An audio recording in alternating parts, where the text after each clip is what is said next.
En 2018, les radars ont rapporté 860 millions d'euros à l'État. C'est la 3e meilleure année depuis leur instauration il y a plus de 15 ans. Et ce, en dépit des dégradations des gilets jaunes. Les radars sont devenus le symbole du ras-le-bol fiscal. À mort des taxes. D'une vie trop chère pour les Français. Le centre de toutes les crispations. Selon le gouvernement, ce vandalisme s'est élevé à plus de 360 millions d'euros. Mais il n'y a pas que cela qui coûte cher aux Français. Derrière ces boîtes grises, ce sont des entreprises privées qui font tourner la boutique. Et l'État n'est pas très regardant sur la facture. Car les radars, ça rapporte. Ça produit. Et on ne regarde pas trop si ce produit est au meilleur coût. La belle et louable volonté politique, sauver des vies, s'est transformée en privatisation sans le dire. Ces gros marchés publics, on n'en parle jamais. Notre enquête va montrer comment les entreprises privées profitent du système. Des marchés publics controversés, des prestations hors de prix, des millions partis en fumée. Dès l'instant où le matériel entrait dans l'entrepôt d'Atos, il prenait 20%, je leur ai proposé de placer mon argent chez eux. 20%, ça se prend. Hein. Et alors ? Et alors, ils n'ont pas beaucoup aimé ma plaisanterie. Des hommes politiques ont participé à certains de ces marchés publics avant de se retrouver à la tête des sociétés bénéficiaires de ces mêmes contrats. La prise illégale d'intérêt, c'est ça. C'est qu'on a servi l'État, c'est-à-dire qu'on a servi l'intérêt général, on a servi le service public, et puis après, on va servir l'entreprise pour laquelle on était intervenu en tant que représentant de l'État. 2 informations judiciaires sont ouvertes pour favoritisme et prise illégale d'intérêt. Bonjour à tous et bienvenue pour cette interview. Je reçois aujourd'hui les journalistes Stéphanie Fontaine et Antoine Champagne. Bonjour tous les deux. Bonjour. Ils ont sorti récemment le film intitulé Radar, machine à cash, fruit de plusieurs mois d'enquête. Comment le plan Radar, alors que Nicolas Sarkozy était encore ministre de l'Intérieur, s'est mis en place? Qui gère la mise en place des 10 radars? Leur entretien et la gestion des PV? Et surtout, à qui cela profite? Voilà un petit peu les questions auxquelles ce film tente de répondre. Alors, la première question qui me vient en tête, quand je regarde le film, c'est, j'ai envie de vous demander, d'où part un peu tout ça? Qu'est-ce qui vous a déjà... sur quel postulat vous avez eu envie de faire ce film et qu'est-ce qui vous a mis un peu sur la piste d'un tel sujet? C'est vraiment l'étude des marchés publics qui encadre donc le système du contrôle automatisé, donc des radars, qui tout d'un coup nous donne envie d'aller plus loin parce qu'on se rend compte qu'il y a des choses qui ne sont pas forcément normales. Et puis ensuite, c'est bien sûr nos sources. Au fur et à mesure de notre enquête, on rentre en contact avec des gens et des gens qui acceptent de parler. Et du coup, on remonte le fil. C'est vraiment, on part effectivement de vraiment un tout petit truc qui nous semble un peu étonnant. Déjà, c'est parce qu'il y a aussi beaucoup d'argent qui sont brassés via ces gros marchés publics, puisque le système fonctionne grâce aux entreprises privées.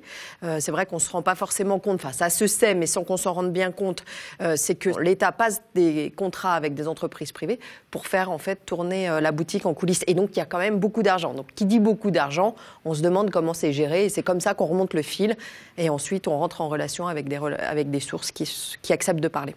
Et donc en fait, ce qui lance un peu la machine dans le film, c'est comment les marchés publics ont été gérés et attribués, j'ai l'impression. Bah oui, c'est ça qui nous a intéressés. C'est vrai que c'est un petit peu une nouvelle façon d'approcher ce sujet, puisque en fait la plupart du temps on fait des sujets sur comment éviter les radars, combien ça coûte, combien ça rapporte, etc. Et là cette fois-ci on s'est intéressé vraiment à ces marchés publics, parce qu'effectivement, comme disait Stéphanie, il y a beaucoup d'argent en jeu, et on se rend compte en fait au fil de l'enquête que l'État n'est pas très regardant sur la façon dont sont attribués ces marchés. L'important, visiblement, pour les gens qui ont lancé ce projet, c'était surtout que ça fonctionne, que ça aille vite, et même si ça coûtait cher. Et donc, on va voir peu à peu que c'est surtout une entreprise qui bénéficie de tous ces marchés. D'accord. Et donc, en fait, c'est là-dessus, c'est en voyant que c'était une seule et même entreprise qui avait toujours le même marché public depuis maintenant des années. C'était en quelle année Alors, le lancement des radars, c'est 2003. Donc, ça se prépare pas beaucoup en amont, en fait. Quelques mois avant la mise en place du premier radar, il y a l'appel d'offres. Et en fait, c'est plus qu'une entreprise. En fait, c'est deux entreprises qui se partagent le marché. Une entreprise qui fournit le matériel, vraiment les radars, ce qu'on voit apparaître au bord des routes. Et une autre entreprise qui s'occupe, en fait, de tout le fonctionnement informatique. Parce qu'en fait, c'est un gros système informatique, les radars. Il faut que, depuis le radar qui est sur le bord de la route, les messages d'infraction aillent jusqu'au centre de Rennes, où sont traités en fait tous les PV, et pas seulement les PV des radars, tous les PV, en fait, quel que soit, dès que ça a à voir avec les infractions routières. Et en fait, alors ça, c'est les premiers marchés, il y en a deux. Et puis finalement, le deuxième marché, c'est carrément la boîte informatique qui a même la fourniture des radars, avec toujours l'autre entreprise, en fait, en dessous. Mais c'est quand même très étrange de faire comme ça ce marché très, très global. Alors, il sera finalement un tout petit peu déglobalisé ensuite, mais il restera quand même très global avec une entreprise, donc pour ne pas la citer, Atos, donc une société informatique qui va avoir le marché de tout ce qui se passe à Rennes, de la restauration, la sécurité, jusque donc effectivement la mise en place du système informatique. La décoration florale. Non, mais voilà. Ce qu'il faut peut-être rappeler, c'est qu'effectivement avant les radars, c'était des boîtiers avec dedans un appareil photo avec de l'argentique, il fallait les relever, la pellicule, développer, etc. Ce qui est expliqué d'ailleurs par un des intervenants dans le film. Et là, cette fois-ci, il s'agit d'une chaîne qui est totalement automatisée, c'est-à-dire qu'en fait, il n'y a plus vraiment d'intervention humaine, à part à Rennes, quelqu'un qui valide les PV quand il les voit défiler à une vitesse visiblement très, très rapide. En fait, avant, vous étiez arrêté par des policiers et des gendarmes, et depuis la mise en place du système, de moins en moins, vous êtes arrêté par des vrais policiers et des gendarmes. En fait, vous êtes flashé, vous vous en rendez même pas compte, et c'est des entreprises privées, essentiellement, qui s'occupent de tout ça. Du coup, quasiment une entreprise privée, et le reste, c'est j'ai l'impression, si j'ai bien compris ce que dit le documentaire, c'est des sous-traitants.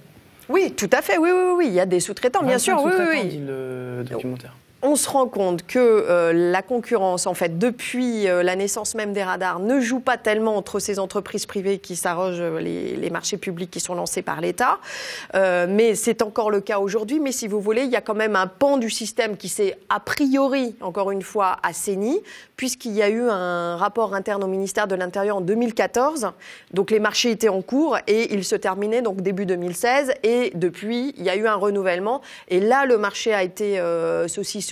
Et donc, la concurrence s'est mise en place sur un pan du système. Ce qui ne veut pas dire que sur d'autres aspects, notamment sur la fourniture même des radars, là, il y a de quoi dire encore, puisqu'il y a encore des marchés qui sont passés sans appel à concurrence. Il y en a eu 4 assez récemment. Et puis, il y a aussi des marchés d'une durée folle, de plus de 10 ans, par exemple, qui posent véritablement question. Nous, on a été obligés, quelque part, de sélectionner ces marchés, parce qu'il y en a tellement que c'est compliqué. Après, ça fait catalogue, donc on en a sélectionné que quelques-uns.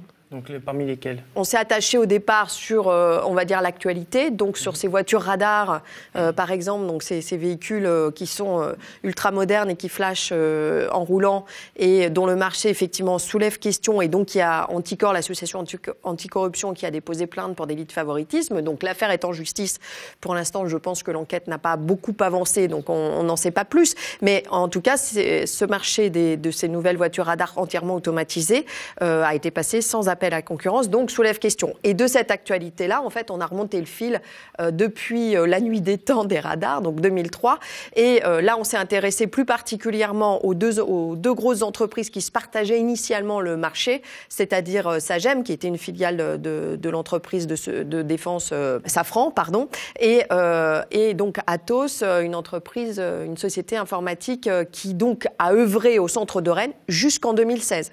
Donc de 2003 à 2016, c'est Atos qui règne en maître à Rennes. Et puis, il y a ce fameux rapport interne au ministère de l'Intérieur de 2014 qui, quand même, et puis des révélations quand même dans la presse, et puis aussi une autre plainte de l'association anticorruption Anticor qui font quand même enfin évoluer les choses. Donc, depuis 2016, au moins au centre de Rennes, ça s'est quand même, a priori, encore une fois, un peu assaini. Ce qui est intéressant de dire aussi sur ce rapport, c'est qu'il est resté caché. C'est-à-dire qu'en fait, l'inspection fait son enquête, hein, et puis après, le rapport est totalement enterré, personne n'y a accès en fait.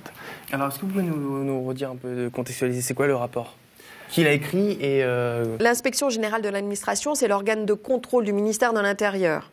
Donc effectivement, en fait, moi ça faisait un moment déjà que j'enquêtais sur le sujet, et donc je posais des questions très précises, puisque j'avais quand même des informations très précises, notamment par exemple la fourniture d'un site web à plus d'1 million d'euros, 1,7 million, donc ça faisait vraiment très cher le site web, et donc tout d'un coup je pose des questions très très précises, et le ministre de l'Intérieur de l'époque, Manuel Valls, décide de confier une enquête à l'inspection générale de l'administration, qui est donc l'organe de contrôle au ministère de l'Intérieur.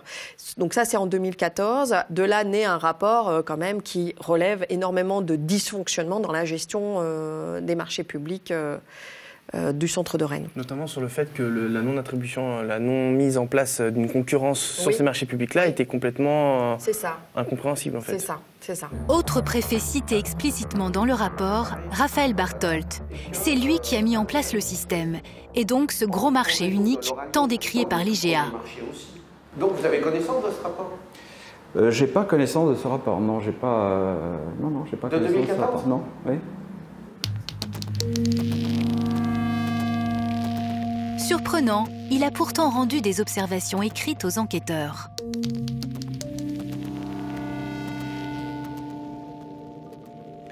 J'ai été entendu, mais j'ai répondu ce que je viens de vous répondre. C'est que il faut, dans un système global comme ça, donc il faut avoir un vrai chef de projet de l'autre côté. Une réponse évasive à des dérives bien concrètes. Le rapport, on l'a mis, alors il est donc non diffusé, sauf qu'on l'a mis en libre téléchargement sur reflet.info où on diffuse le documentaire. D'accord, du coup, comment s'appelle le rapport, l'intitulé du rapport, pour ceux qui voudraient aller c'est vraiment, on le voit, c'est le rapport de l'IGA, mais en l'occurrence, on a mis rapport de ministère de l'Intérieur, voilà, donc c'est vraiment sur les marchés de l'Antaille, l'Agence nationale de traitement automatisé des infractions, qui est un établissement public sous tutelle du ministère de l'Intérieur et qui gère le centre de Rennes. D'accord. Donc du coup, on a un peu un monopole... De fait, et qui pose question. Oui. J'imagine que c'est ça qui vous a posé question au tout début. Pourquoi c'est toujours la même entreprise qui gère tout tout à fait, en plus tout à fait. Parce que ça fait quand même à Rennes, c'est quand même tous les PV de toute la France qui viennent se concentrer là-bas. J'imagine que tout ça part de la façon dont les pouvoirs publics ont géré ça. À l'époque, le ministère de l'Intérieur, je le répète, c'était Nicolas Sarkozy. Au tout début, en alors, 2003. Pour redonner un peu des éléments de contexte, est-ce que vous pouvez justement nous réexpliquer un petit peu comment ça s'est passé, cette histoire ? Sur le plan politique, c'est Jacques Chirac qui décide de faire de la sécurité routière un de ses grands projets, en fait, et donc qui impose une espèce de volonté politique en disant je veux que ça aille mieux sur les routes, qu'il y ait moins d'accidents. Et du coup, en fait, tous les ministres se mettent en branle et décident de faire un certain nombre de choses. Alors, il y a plusieurs voies qui sont suivies, évidemment, classiques, et arrive l'idée d'installer des radars automatiques. Alors après, il y a Nicolas Sarkozy qui est dans l'histoire, puisqu'il est au ministère de l'Intérieur, et Nicolas Sarkozy étant Nicolas Sarkozy, il va prendre de plus en plus de place dans ce projet, ainsi que ses habituels camarades comme Claude Guéant, qu'on retrouve déjà là-bas à ce moment-là. D'accord. Voilà. Et vous avez essayé de l'interroger, Nicolas Sarkozy, vous a répondu ? Non, il ne répond plus sur le sujet. Il considère... Alors, lui n'a pas vraiment expliqué pourquoi il ne voulait pas répondre. Il considérait surtout que je n'avais pas à l'appeler pour lui proposer une interview. Et son attaché de presse nous a expliqué que le sujet n'était pas... Donc, elle a mis beaucoup de temps à le dire, n'était pas assez large. Donc voilà. Ça n'intéresse plus personne, quoi. Ça n'intéresse plus personne. Mais à l'époque, c'est vrai que Nicolas Sarkozy se sert de ce projet des radars automatiques pour finalement avoir une grande place médiatique, parce que les radars, on en parle beaucoup dans les médias. Et donc, ça lui permet d'être très visible. Et effectivement, Nicolas Sarkozy étant Nicolas Sarkozy, il est très actif sur le sujet. Alors après, nous, on n'a pas réussi à l'interviewer. Oui, bonjour, Stéphanie Fontaine, je suis journaliste. Je cherche à vous joindre parce que je réalise un documentaire sur l'histoire des radars automatiques. Donc, je ne sais pas pourquoi vous permettez de m'appeler sur mon téléphone portable. Je ne vous connais pas. C'est vrai Monsieur Sarkozy, je ne sais pas qui vous êtes. Je viens de vous remercie de ne pas utiliser ce téléphone et de passer par mon attaché de presse. Oui. On n'appelle pas les gens sur leur portable comme ça. Hein, je ne vous connais pas. Mais j'en doute pas. J'ai pas dit que je vous connaissais. Vous me dérangez. Voilà. Point. C'est tout. C'est pas comme ça qu'il faut faire dans la profession. Vous voyez? On ne dit pas bonjour monsieur Sarkozy, je suis journaliste, je voudrais vous interviewer. Est-ce que je me permets de vous appeler sur votre portable? C'est incroyable. Je suis désolé, mais c'est non. Écoutez, il n'y a pas de problème. Je ne sais pas ces méthodes. Mais je ne vois pas de quelle méthode vous me parlez. Très bien, monsieur, prenez des cours de bonne éducation, madame. On n'appelle pas les gens sur téléphone personnel quand on ne les connaît pas. Hein? Je ne suis plus dans la vie publique. Et je n'ai aucune interview à faire de quoi que ce soit. Sur l'histoire des radars automatiques, vraiment, il n'y aurait... Merci, madame, au revoir. Au départ, il devait y avoir une simple expérimentation de 2 ou 3 radars, comme nous le confie. J'invite tout le monde à aller voir Claude Guéant, qui était donc directeur de cabinet de Nicolas Sarkozy, et qui, lui, a accepté de répondre à nos questions.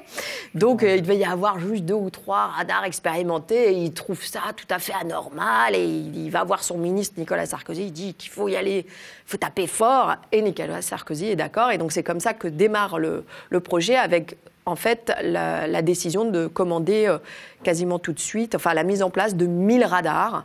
Donc quand vous mettez 1000 radars, une expérimentation, bon, même si ça ne marche pas très bien, en fait, vous les gardez, vos radars. Oui, c'est vrai que ça a été en plus extrêmement vite, sans, comme vous dites, sans expérimentation aucune, sans avoir la garantie que ça fonctionne. Et du coup, une gestion des marchés publics qui veut aussi, pareil, aller très vite et donc une attribution très rapide du marché. Oui. C'est un peu ça. C'est un peu ça. Et donc du coup, c'est comme ça qu'on comprend que le marché, en fait, il n'y avait qu'une seule entreprise qui pouvait l'emporter. D'accord. Et je suppose que Claude Guéant n'a pas grand-chose à répondre là-dessus. Si ce n'est que en fait, tous nos intervenants sont très heureux d'annoncer, ils sont vraiment contents de parler des radars au départ, parce qu'ils sont fiers de dire que ça a permis de baisser la mortalité routière. Donc en fait, à chaque question un petit peu embêtante sur les marchés publics, c'est la fin justifie les moyens, arrêtez d'aller chercher n'importe quoi, tout s'est bien passé et ça a été génial puisque ça a fait baisser la mortalité routière. C'est d'ailleurs quelque chose qui est intéressant à souligner. En fait, bien évidemment, il ne s'agit pas ici de dire, enfin le reportage, le documentaire, il ne s'agit pas de dire que les radars c'est un truc nul, qu'il faut les enlever, etc. C'est pas le propos. L'idée, c'est de dire bon, c'est très bien si ça a sauvé des vies, mais en même temps, on peut déployer ce genre de politique de manière raisonnable et en faisant des marchés publics qui tiennent la route, en fait. On pourrait souhaiter voilà, une bonne administration des deniers publics. Mais manifestement, ça a été quand même un marché très lucratif pour les entreprises privées, oui. Ouais. Ah ouais. Oui, pour Atos, c'est évident. On le démontre dans notre documentaire qu'en fait, l'entreprise était payée 2 fois sur ses prestations. Alors, c'est très compliqué ensuite de voir, depuis 2016, et qu'il y a eu donc enfin un saucissonnage des marchés publics. Et donc, au lieu d'avoir une seule entreprise à laquelle on confie tout, il y a une dizaine de marchés publics. Nous, on a juste fait l'addition, en fait, de ce qu'a coûté le dernier marché d'Atos, donc qui se termine début 2016. Il a coûté plus de 400 millions d'euros. Et la dizaine de marchés passés ensuite, c'est à peu près 140 millions d'euros. Donc, vous imaginez la différence. Alors après, on n'a pas tous les chiffres parce que le ministère de l'Intérieur est d'une opacité énorme sur ce sujet. On n'a jamais réussi à savoir exactement combien coûtaient donc les marchés en cours qui se sont normalement achevés là début 2020. Donc on aurait pu justement vraiment avoir une clarté, si vous voulez, sur la situation, savoir combien il y avait d'avenants qui étaient passés, etc. Mais bon, même si ça a doublé, ce qui serait quand même juste normalement totalement contraire à la philosophie de la loi sur les marchés publics, mais quand bien même ça aurait doublé, 140, on passerait à 280 versus plus de 400 millions d'euros. Bon, a priori, quand même, l'État a fait pas mal d'économies sur ce sujet. Oui. Vous exprimez ça, mais en fait, à Atos, il y avait un contrat de départ. Le récent contrat contrat, il était fixé à un prix, je crois que c'était 130 millions, Oui. et il est passé d'un seul coup à plus de 200 millions. Attention, il y a eu plusieurs contrats. Donc là, le contrat dont on parle, c'est effectivement au moment où Thierry Breton, qui est ministre des Finances à un moment donné, pas au départ des radars, hein, mais il arrive ministre en 2005 et il quitte le ministère en 2007. Donc les radars sont déjà installés. Thierry Breton, qu'on rappelle, qui a été ensuite patron d'Altos. Voilà. Et donc en fait, et aujourd'hui, il est commissaire européen. Il est revenu dans le public, mais en tout cas, de 2005 à 2007, il est ministre des Finances. Et en fait, une chose peut-être qu'on ne sait pas très bien, c'est que le sujet des radars est vraiment interministériel. Et donc certes, c'est le ministre de l'Intérieur et le ministre des Transports qui sont à la manœuvre, mais en fait, derrière, il y a aussi le ministre de la Justice, parce que ça a à voir, bien sûr, avec la justice, les infractions routières, qui sont, voilà, c'est normal. Et puis, il y a le ministre des Finances, et de 2005 à 2007, je le répète, c'était Monsieur Breton, qui a, en fait, demandé à ce que de nouvelles prestations fassent partie d'un nouvel appel d'offres. Donc on l'explique tout ça dans notre documentaire. Et quand le contrat est signé, certes, il n'est plus ministre des Finances et il n'est pas encore PDG d'Atos. En tout cas, il a bel et bien participé à la rédaction de l'appel d'offres et ce pourquoi il y a eu une nouvelle prestation confiée à Atos. Ce qu'on peut ajouter sur ce que tu disais tout à l'heure, c'est qu'en fait, quand tu disais Atos est payé 2 fois, en fait, c'est surtout que à chaque fois qu'il y a un sous-traitant pour Atos marge sur le sous-traitant, plus et gagne en plus ce pourquoi il est payé, en fait, qui est la gestion des sous-traitants. C'est-à-dire qu'en fait, il va être payé 2 fois sur la même prestation. Et c'est légal tout ça ?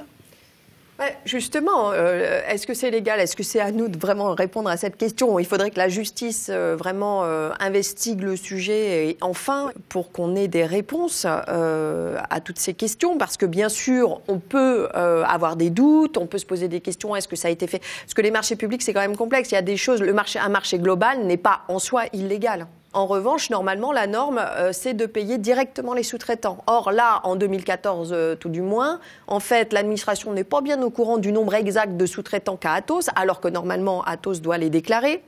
Et donc, c'est à partir de ces déclarations que, normalement, l'administration doit pouvoir les payer directement. Et on se rend compte, donc, en 2014, que ce n'est pas le cas. Donc tout ça, bien sûr, pose question, puisque ce n'est pas ce que normalement est prévu par les textes.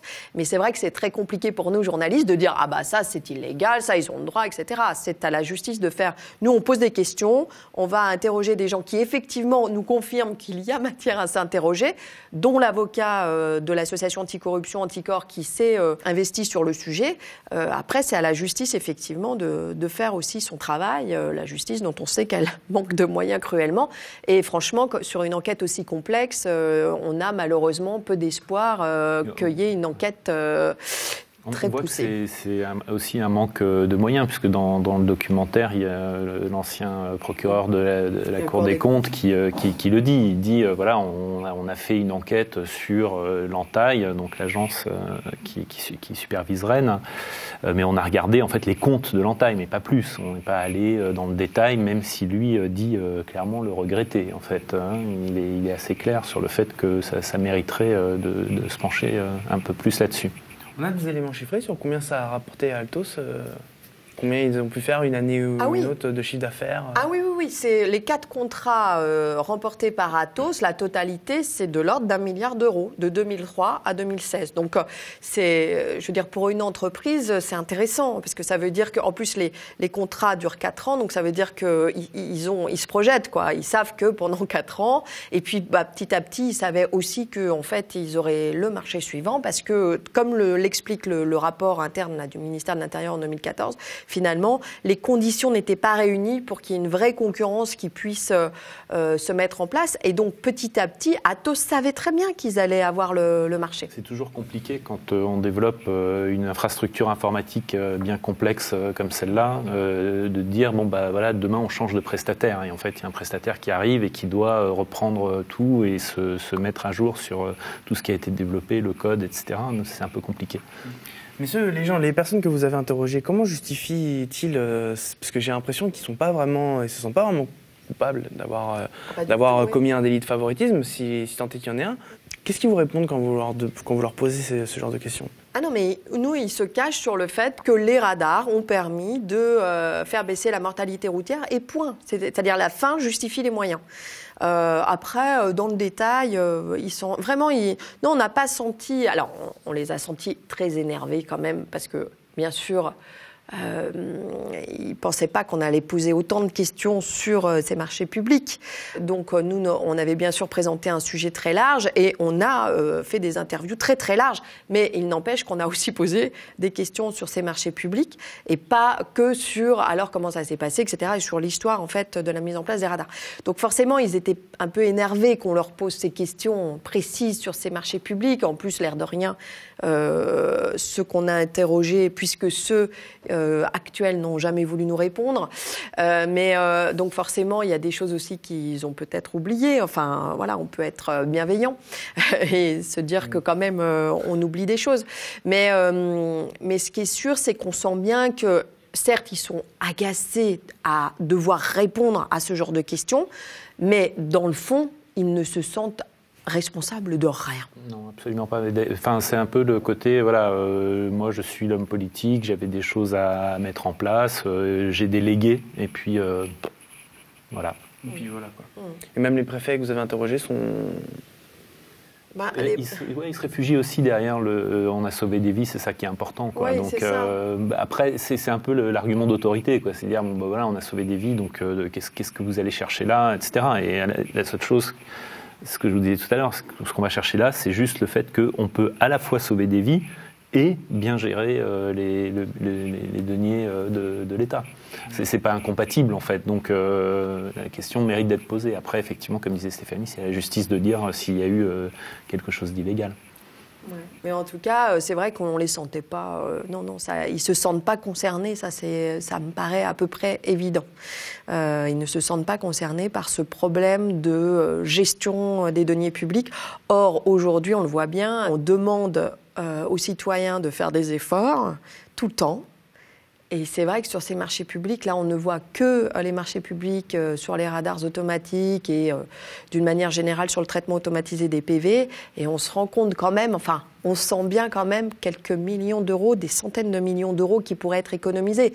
Donc on imagine sur l'ampleur des marchés publics passés par l'État ou d'une manière générale par les collectivités publiques. Il y a un vrai travail de bon usage de l'argent public à mettre en place. Surtout qu'il y a des précédents, hein. Il y a des développements informatiques comme le logiciel Louvois pour l'armée, pour la paye. Enfin, voilà, il y a déjà eu un certain nombre de problèmes comme ça. Le marché open bar, Microsoft, ministère de la Défense, pareil. Enfin, et ça, c'est sans compter, effectivement, là on est très bienveillant, on dit juste que les gens ne se rendent pas bien compte, etc. Mais c'est sans compter, effectivement, quand même, cette idée que si on donne aux copains, enfin, pourquoi pas, enfin, je veux dire, tout est faisable, tout est possible. Nous, on est juste là pour constater qu'une meilleure gestion des deniers publics aurait pu s'opérer.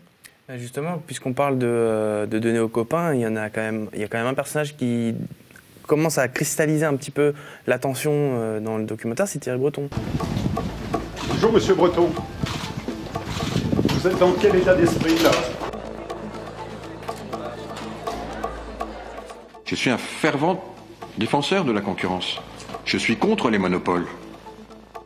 Je suis contre les rentes. Je sais les dégâts que ça provoque. Ces propos peuvent surprendre. Avant de monter à Bruxelles, Thierry Breton, le nouveau commissaire européen pour la France, dirigeait Atos, cette entreprise dont notre enquête montre qu'elle a profité d'un monopole de fait au centre de Rennes. Il y a un peu de pantouflage dans cette histoire. Il est ministre des Finances, puis il passe chez Altos, qui a justement remporté le marché public. On a l'impression que c'est une récompense pour les services rendus. Franchement, on n'en sait rien, vraiment. Je ne sais même pas s'ils se sont rendus compte à un moment donné, s'ils l'ont fait. Vraiment, on ne sait pas. C'est ça le problème, c'est qu'on ne sait pas. Et quand on pose des questions, alors Thierry Breton n'a jamais voulu répondre à nos questions, Atos, d'une manière générale, n'a jamais voulu répondre à nos questions. Mais quand on pose des questions à ceux qui ont bien voulu nous répondre sur l'histoire des radars, en fait, parce qu'ils étaient très fiers justement d'annoncer une baisse de la mortalité routière grâce à la mise en place de ce contrôle automatisé. Donc, par exemple, Gilles de Robien, ministre des Transports à l'époque, et Claude Guéant, directeur de cabinet de Nicolas Sarkozy, donc qui tous les deux donc finalement ont mis en place le système. On leur dit mais enfin quand même vos anciens collègues, ils mettent en place, ils ont participé aussi comme vous, certes pas dès 2003 mais en 2005 à la mise en place de ce système puisqu'ils ont intégré, enfin ils ont demandé à ce que des nouvelles prestations fassent partie du marché public, etc. et que ça se développe, etc. Et ensuite ils se retrouvent à la tête des entreprises, parce que Thierry Breton n'est pas le seul. Il y a aussi un de ses prédécesseurs qui lui était là à la naissance même des radars, qui lui se retrouve donc chez Safran. Donc voilà, donc on leur pose des questions, mais vraiment les deux, ils disent mais et alors, mais vous croyez vraiment que c'est juste pour ça qu'ils se sont retrouvés à la tête des entreprises, ils avaient d'autres qualités que voilà, donc voilà, nous on ne fait que poser des questions. Là, très sincèrement, on n'a pas d'éléments qui démontreraient que Thierry Breton vraiment a fait tout ça pour se retrouver à la tête d'Atos. Voilà. Mais c'est effectivement des questions qui se posent. Oui, voilà, ça pose question. Il n'y a qu'une seule personne dans le reportage qui se pose la question, enfin une politique qui se pose la question ouvertement, quoi, de dire est-ce que vraiment c'est bien que les ministres fassent des allers-retours comme ça dans le privé, dans des sociétés avec lesquelles, par leur poste précédent dans le public, ils ont eu des interactions. Et c'est vrai que Chantal Joanneau, pour ne pas la nommer. Ouais. Oui, ça pose question quand même, ça pose question. Enfin voilà, nous, ça nous pose question, mais alors eux, mais pas du... Enfin, à part pour Chantal Joanneau, mais pas du tout. Et il y a même un ancien gendarme qu'on interroge et qui lui aussi a pantouflé, en fait, chez Sagem, et qui dit, mais c'est le pantouflage normal, enfin, il n'y a rien d'extraordinaire. Voilà, les entreprises privées viennent nous chercher. Et c'est bien normal, puisqu'on est expert. Il est mis en retraite et 15 jours après, il débarque dans une des sociétés qui est partie dans ce marché public. Et en gros, il a traversé la rue, il a trouvé un boulot. Quoi. Enfin, il y en a qui peuvent trouver un boulot juste en traversant la rue. Le lendemain de la retraite. Quoi. Mais il y a une séquence qui est amusante au début du film avec François Ruffin. Je vois que vous avez amené des contraventions. Bah non, mais moi ça fait des années que je paye des contraventions et je les envoie toujours au centre d'encaissement Rennes.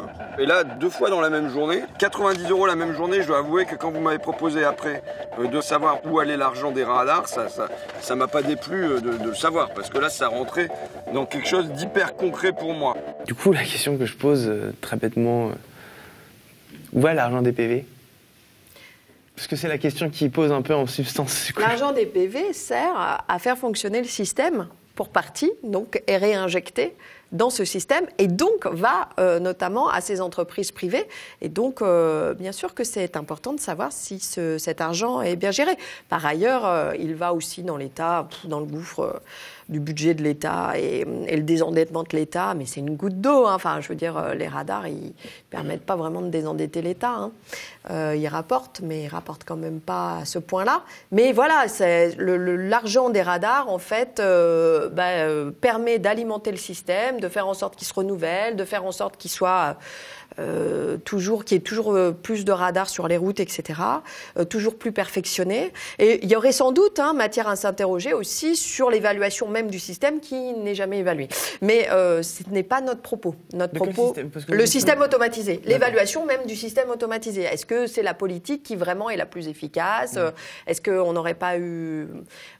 voilà, nous, on ne s'est pas interrogé là-dessus. On pourrait, mais en l'occurrence, c'est vraiment l'utilisation de cet argent public via les marchés publics, via les contrats qui sont passés pour le faire fonctionner, qui nous a intéressés et qui n'a jamais été traité, mais en vidéo. Vraiment, on est les seuls. S'ils n'ont pas fait d'expérimentation au début, quand ils ont lancé le projet Radar en 2003, je suppose que du coup, l'étude d'impact n'a pas été faite ou a été faite en... Non, mais c'était aussi pas forcément... voilà, les choses ont évolué depuis. L'étude d'impact, à l'époque, n'était pas obligatoire. Donc, de toute façon, on ne refera pas l'histoire. Ça va être compliqué.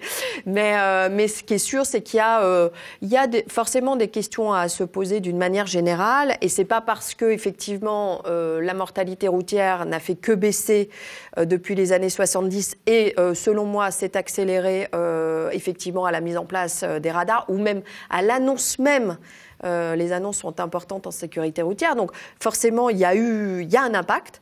Après, savoir si cet impact-là par rapport à la dépense, parce que normalement, une politique publique, c'est toujours comme ça. On regarde les effets par rapport à l'utilisation de l'argent. Est-ce que voilà. Donc c'est aussi des questions forcément à soulever. Je ne le nie pas, mais en l'occurrence, notre documentaire n'est pas voué à cette question-là. Le fait que les gens ne se posent pas tant de questions que ça est peut-être aussi lié. C'est quelque chose qui est dit à un moment dans le documentaire par un des intervenants, c'est que ce système de traitement automatisé rapporte pas mal d'argent.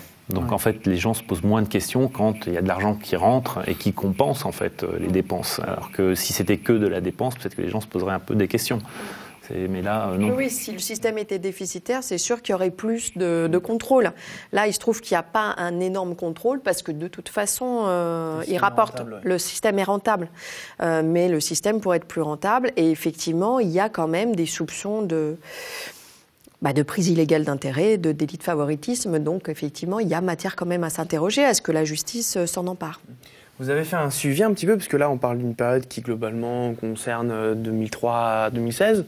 On est même allé jusqu'à aujourd'hui, puisqu'il y a des marchés vraiment... la fourniture de radars aujourd'hui pose question. Et ce n'est pas Atos. Voilà, donc c'est encore d'autres entreprises. Donc vraiment, sur la sécurité routière, je pense que d'une manière générale, il y a très peu de contrôle, vraiment très peu d'évaluation, très peu de contrôle, alors qu'ils communiquent énormément. Mais alors, voilà, nous, on a quand même l'ancien... Ils communiquent énormément, ils communiquent sur les chiffres qu'ils donnent une fois par mois, une fois tous les 2 mois. Mais quand on leur pose des questions, il n'y a plus personne. Ils ont une communication officielle très importante. On les voit quand même beaucoup, on voit le délégué à la sécurité routière, ou même le ministre de l'Intérieur lui-même aller sur le sujet de la sécurité routière, beaucoup. Mais dès que vous, en tant que journaliste, vous essayez de poser des questions qui sont en dehors de la communication officielle, il n'y a plus personne. Mais il se trouve quand même que là, il y a plusieurs marchés publics. On ne les traite pas tous dans notre documentaire, mais on en parle quand même et au début de notre documentaire et à la fin, en fait, on rappelle un petit peu ce qui s'est passé dernièrement. Il y a quand même plusieurs marchés qui ont été passés sans appel à concurrence, donc forcément, il y a matière à poser question, ce qui ne veut pas dire en soi que c'est illégal. Il y a des particularités qui font qu'on peut passer des marchés sans appel à concurrence. Mais encore faut-il le justifier. Et là, nous, on a traité un de ces marchés passés sans appel à concurrence. C'est pas justifié, justement, ce non-appel à concurrence. Le rapport, il est vraiment axé sur les marchés d'Atos. Là, je vous parle vraiment des derniers marchés de fourniture des radars qui n'ont pas... Atos n'est pas un fournisseur de radars. Mais malgré tout, il y a effectivement, via ces marchés publics, matière à se poser de questions. Et d'ailleurs, l'association anticorruption Anticor a déposé plusieurs plaintes. Et c'est vrai que pour l'instant, on n'a pas vraiment de réponse. Voilà. La justice avance à pas lent. Voilà, donc vraiment, là, effectivement, sur un pan du système, depuis 2016, ça s'est assaini, mais c'est sur un pan du système seulement. Et on n'a malheureusement pas de rapport similaire sur l'autre pan du système qu'on a eu pour 2014 et qui peut-être nous permettrait d'y voir plus clair. D'accord. Eh bien, merci beaucoup. Oui, on aimerait bien. Peut-être ce qu'il faudrait dire, c'est que le documentaire est autoproduit en fait par un crowdfunding, puisque c'est le type de sujet qui est compliqué à mettre en image. À mettre en image, et donc les voies classiques pour produire ce genre de documentaire sont un peu frileuses sur ce genre de sujet. Donc en fait c'est un crowdfunding qui a permis avec des internautes de financer ce film, et donc le crowdfunding est toujours ouvert sur okpal/reflet TV. Donc ceux qui aiment, n'hésitez pas, voilà, parce que finalement il faut quand même rappeler que l'information gratuite c'est compliqué quand même, donc une information intéressante elle n'est pas gratuite, donc là il est en libre accès, le documentaire sur reflet.info. Voilà, et donc les gens peuvent le voir gratuitement. Voilà. D'accord. Et avec un peu de chance, peut-être qu'il y aura une partie 2 ou avec de nouvelles informations. Sur les marchés publics, bon, c'est long les marchés publics, c'est un temps long, donc là on a fait quand même, on est quand même allé, alors peut-être dans 10 ans. 6 mois d'enquête, c'est ça? Ah, c'est plusieurs années en fait, ça fait plusieurs années qu'on est sur le sujet, et là vraiment pour le documentaire, oui, si on met bout à bout tout ce qu'on a fait, il y a plus de 6 mois d'enquête intensive. Ouais. Après, on a d'autres sujets d'enquête qu'on aimerait bien traiter de la même façon. D'accord. Voilà, mais encore faut-il qu'on trouve un financement qui nous permette de le faire. Ok. Bah écoutez, merci beaucoup. Merci. D'avoir accepté cette interview. Merci à vous, les sociaux et ceux qui nous regardaient, d'avoir suivi cet entretien. Si vous souhaitez voir le film, vous pouvez le retrouver sur le site reflet.info. Sur ce, je vous laisse. Ciao.